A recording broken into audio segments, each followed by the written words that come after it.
Hi guys, this is Raghu and welcome back to my channel. RRR cinema తర్వాత global range లో తన సత్తా చాటుకున్నాడు mega power star Ram Charan.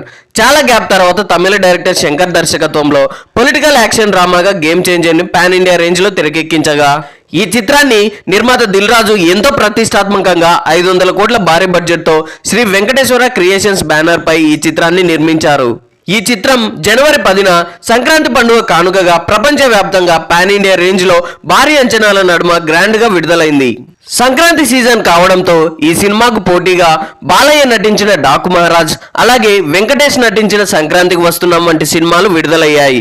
ఇందులో మొదటగా గేమ్ చేంజర్ విడుదల కాగా ఈ సినిమా మొదటి రోజే ప్రేక్షకుల నుండి మిక్స్డ్ టాక్ సొంతం చేసుకుంది. అయినప్పటికీ మొదటి రోజు 182 కోట్ల gross collection సాధించినట్టు movie team poster విడుదల చేశారు.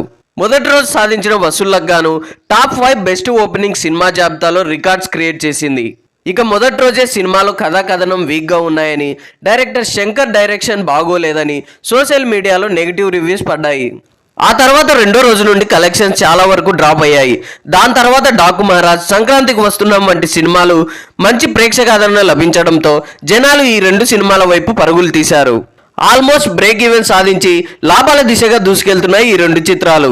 అంతే, ఖేల్ ఖతం దుకాన్ బంద్. గేమ్ చేంజర్ టోటల్ గా చేతులు ఎత్తేసింది. తర్వాత చాలా ప్రయత్నాలు చేశారు కానీ ఏది వర్కౌట్ కాలేదు. చేతులు కాలాక ఆకులు పట్టుకుంటే ఏం లాభం, జరగాల్సిన నష్టం పూర్తిగా జరిగిపోయాక. దీనికి తోడు ఫస్ట్ డేనే సినిమా పైరసీ డైరెక్ట్ గా సోషల్ మీడియాలో ప్రత్యక్షమైంది. సో ఇంతే జరిగింది. దీన్నే ఒకసారి రివైండ్ చేసి చూద్దాం. పోకిరి సినిమాలో సియాజీ సిండే గారు ఒక డైలాగ్ చెప్తారు, గాంధీ సినిమా ఇండియాలో 100 రోజులు ఆడదు, కడప కింగ్ అని సినిమా తీస్తే 200 సెంటర్స్ 100 డేస్ పక్కా అని. ఇది 100% వాస్తవం. డైరెక్టర్ పూరి జగన్నాథ్ తన 6th సెన్స్ తో ఈ డైలాగ్ రాశాడు అనుకుంటా, ముందే ఊహించినట్టుగా అచ్చం గేమ్ చేంజర్ సినిమా లాగా. ఈ తరం ప్రేక్షకులు ఏం కోరుకుంటున్నారో డైరెక్టర్స్ తెలుసుకోలేకపోతున్నారు. ముఖ్యంగా డైరెక్టర్ శంకర్. జెంటిల్మెన్, భారతీయుడు, శివాజీ లాంటి సినిమాల్లో చాలా వరకు సోషల్ ఎలిమెంట్స్ తో ప్రజల్ని ప్రభావితం చేయగలిగాడు. ఇప్పుడు మనం గొప్పగా చెప్పుకుంటున్న పాన్ ఇండియన్ సినిమాలకు ఆద్యుడు డైరెక్టర్ శంకర్. ఆ కథలు వినే జనాలు ఇప్పుడు లేరు. అలాంటి కథనాలకు ఎప్పుడో కాలం చెల్లిందని, ఇకనైనా రియలైజ్ అయితే మంచిదని నా అభిప్రాయం. 1000 కోట్ల అటవీ సంపదను అక్రమంగా దోచుకుంటే అది పుష్ప సినిమా అవుతుంది. ఆడియన్స్ వాంట్స్ దట్ అతి. గోల్డ్ మైనింగ్స్ తో లక్షల కోట్ల ప్రజాధనం లూటీ చేస్తే అది KGF అవుతుంది. ఆడియన్స్ వాంట్స్ దట్ అతి. అంతకు మించి వైలెన్స్ తో, గన్ కల్చర్ తో అడ్డంగా చంపుకుంటూ పోతే అది అనిమల్ సినిమా అవుతుంది. ఆడియన్స్ వాంట్స్ దట్ అతి. ఇక్కడ ఆ సినిమాల డైరెక్టర్స్ ని నేను ఎంత మాత్రం తప్పు పట్టడం లేదు. ముఖ్యంగా వారి మేకింగ్ స్టైల్ కి నేను కూడా పెద్ద ఫ్యాన్. జస్ట్ నేటి తరం ప్రేక్షకులు ఏం కోరుకుంటున్నారో వారి అభిరుచికి తగ్గ సినిమాలు తీయాలని మాత్రమే చెప్తున్నా. ఇక గేమ్ చేంజర్ సినిమాలో ఒక ఐటెం సాంగ్ కానీ, ప్రజాధనాన్ని అడ్డంగా దోచుకోవడం కానీ, వైలెన్స్ కానీ, బిగినీ షాట్స్ కానీ లేవు. అలాంటప్పుడు ఇలాంటి సినిమా ఎలా ఆడుతుందని చెప్పాలి. ఒక సోషల్ ఎలిమెంట్ ని సినిమా అంతా ఎక్స్పోజ్ చేయాలనుకోవడం తప్పంటున్నా. ఈ విషయంలో నాకు పవన్ కళ్యాణ్ గారే ఆదర్శం. మనకు దేశం మీద ఎంత ప్రేమ, భక్తి ఉన్నా దాన్ని 2.5 గంటల సినిమాగా చూపించడం తప్పు. కేవలం 5 నిమిషాల పాటకు మాత్రమే పరిమితం చేయాలి. ఒకప్పుడు ఇలాంటి సోషల్ మూవీస్ లో హీరో యాక్టింగ్ గురించి మాట్లాడుకునే వాళ్ళు, మరి ఇప్పుడు అందులో ఐటెం సాంగ్ గురించి మాత్రమే మాట్లాడుకుంటున్నారు.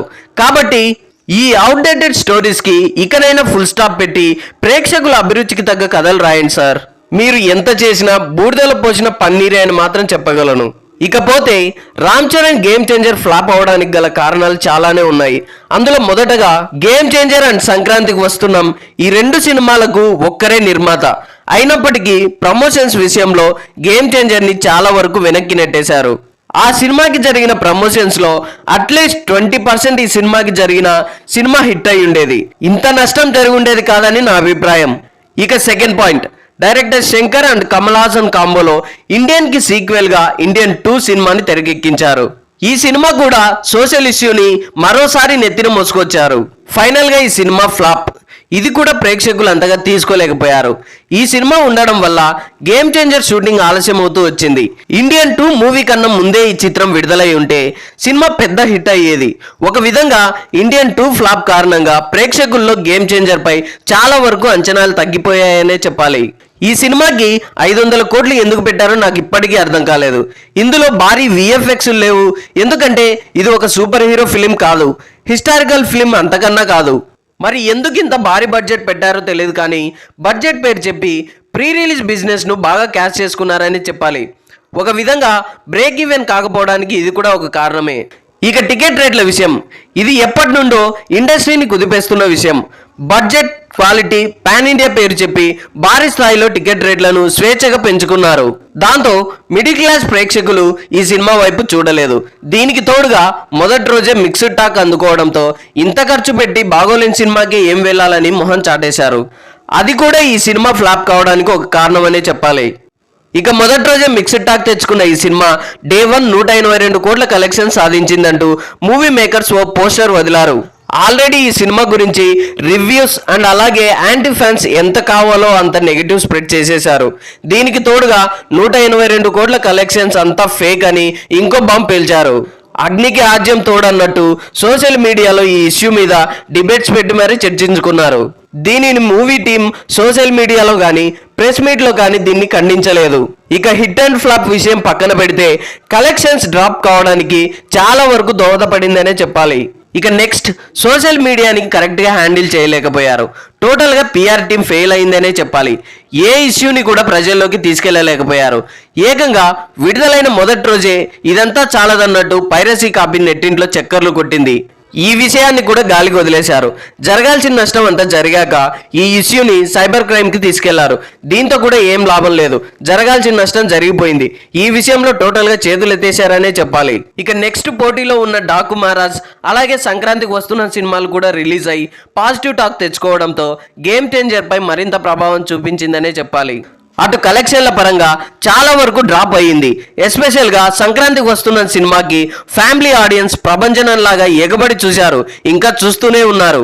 ఎక్కడ చూసినా ఈ సినిమాకే ఫస్ట్ ప్రయారిటీ, ఆ తర్వాతే ఏదైనా అన్నట్టుగా తయారైంది. సో ఫైనల్గా నేను ఒకటి చెప్పదలుచుకున్నా, గేమ్ చేంజర్ సినిమా అయితే చాలా వరకు బాగుంది. ఏ సినిమా కూడా పూర్తిగా ఎవరిని సాటిస్ఫై చేయలేదు. అలాగని ఈ సినిమా పెద్దగా తీసేసే సినిమా కూడా కాదు. ఇందులో మంచి సోషల్ మెసేజ్ ఇచ్చారు డైరెక్టర్ శంకర్. అలాగే రామ్ చరణ్ యాక్టింగ్ వేరే లెవెల్ కుమ్మేశాడని చెప్పాలి. నేనేదో రామ్ చరణ్ అభిమానిగా చెప్పడం లేదు, సగటు ప్రేక్షకుడిగా చెప్తున్నా. సినిమాని సినిమాగానే చూద్దాం. ఇప్పుడు ఇంకా మనం ఏం చేయలేమనుకోండి, బట్ ఒక మంచి సినిమాని థియేటర్ ఎక్స్పీరియన్స్ చేయలేకపోయారని చెప్తున్నా. So that's all guys. ఈ సినిమా పైన మీ విలువైన అభిప్రాయాల్ని కామెంట్స్లో తెలియజేయగలరని కోరుకుంటున్నాను. ఐ హోప్ ఈ రివ్యూ మీకు నచ్చింది అనుకుంటున్నాను. ఈ రివ్యూ మీకు నచ్చినట్లయితే వీడియోని లైక్, కామెంట్, షేర్ చేసి నా ఛానల్ని సబ్స్క్రైబ్ చేసుకోవడం మర్చిపోకండి. Thanks for watching.